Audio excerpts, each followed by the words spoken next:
वहां पर मुख्यमंत्री केजरीवाल का क्या कुछ कहना है, सुनाते हैं। क्योंकि वैक्सीन आएगा एकदम से, उसकी प्रोडक्शन तो इतनी ज़्यादा प्रोडक्शन नहीं हो सकती कि सारे देश को एक साथ दिया जा सके, उतनी कैपेसिटी भी नहीं होगी। तो प्रायोरिटी एरिया, 3 किस्म के प्रायोरिटी एरिया बनाए गए हैं कि पहले इन लोगों को दिया जाएगा। उसमें है सबसे बड़ा priority area health care worker, हमारे डॉक्टर्स, हमारे नर्सेज, पैरामेडिकल स्टाफ, ये जितने लोग हैं हेल्थ केयर वर्कर्स जो हैं, उन लोगों को सबसे पहले दिया जाएगा। दिल्ली में लगभग ऐसा एस्टीमेट है कि 3 लाख के करीब हेल्थ केयर वर्कर्स हैं। दूसरा है फ्रंटलाइन वर्कर्स। फ्रंटलाइन वर्कर्स हैं जैसे पुलिस वाले हैं, जैसे सिविल डिफेंस वॉलंटियर्स हैं, जैसे म्यूनिसिपल वर्कर्स हैं। इस किस्म के लोगों को फ्रंटलाइन वर्कर्स बोला जाता है। दिल्ली में उम्मीद है ऐसे लोगों की संख्या लगभग 6 लाख है।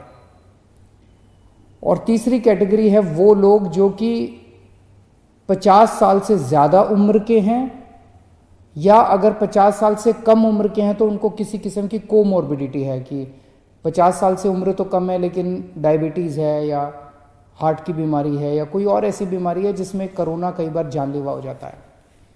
ऐसे लोगों की संख्या दिल्ली में लगभग 42 लाख है। तो 42 लाख और 6 लाख 48 लाख और 3 lakh health care workers, 51 lakh लोग दिल्ली में हमारे प्रायोरिटी कैटेगरी में आते हैं। वो प्रायोरिटी कैटेगरी जो केंद्र सरकार ने डिफाइन की है। इन सब लोगों को चिन्हित लगभग कर लिया गया है। जो थोड़ा बहुत काम बचा है, मुझे उम्मीद है कि अगले 1 हफ्ते के अंदर पूरा हो जाएगा।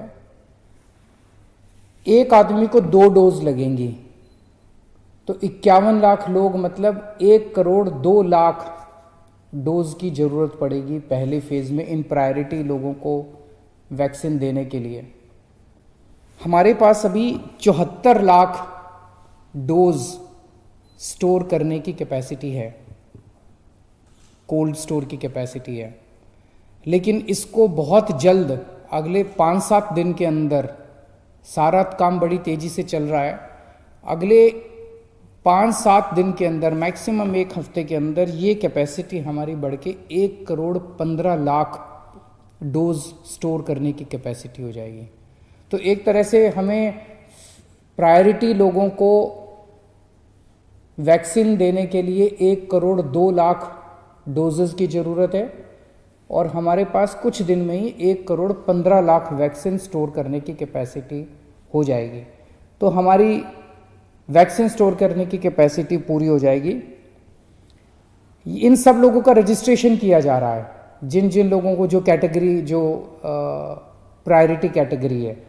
तो जब वैक्सीन आएगी तो जिन लोगों का रजिस्ट्रेशन है उन्हीं को वैक्सीन सबसे पहले मिलेगी। तो जिन जिन लोगों का रजिस्ट्रेशन है उन लोगों को SMS के ज़रिए या अन्य तरीके से बता दिया जाएगा कि आपको इस दिन यहाँ पे पहुँचना है अपनी वैक्सीन लगाने के लिए। तो आपको चिंता करने की ज़रूरत नहीं है, सरकार आपको इसके बारे में सूचित करेगी। दिल्ली के अंदर वैक्सीन देने के लिए जितनी भी साइट्स की ज़रूरत पड़ेगी, जितनी भी लोकेशंस की ज़रूरत पड़ेगी, वो भी सारी तैयारी की जा रही है, और सफिशेंट लोकेशंस हैं, उसकी चिंता करने की ज़रूरत नहीं है। जितनी मैन पावर की, जैसे एक लोकेशन के ऊपर 5 लोगों की टीम बनेगी, तो जितनी भी टीम्स की ज़रूरत पड़ेगी उन सारी टीम्स को चिन्हित कर लिया गया है, उन सारे ऑफिसर्स को, कर्मचारियों को चिन्हित कर लिया गया है, उन सब की ट्रेनिंग करवाई जा चुकी है। तो एक तरह से सारी तैयारियां कंप्लीट की जा चुकी हैं।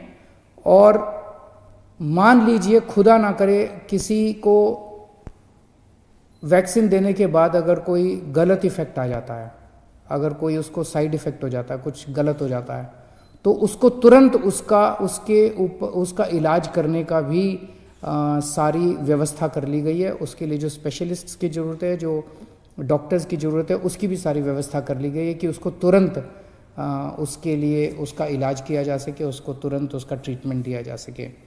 तो अब रुक करते हैं खबरों का। मुख्यमंत्री योगी आदित्यनाथ ने महोबा में हुई सड़क दुर्घटना में छात्रों की मृत्यु पर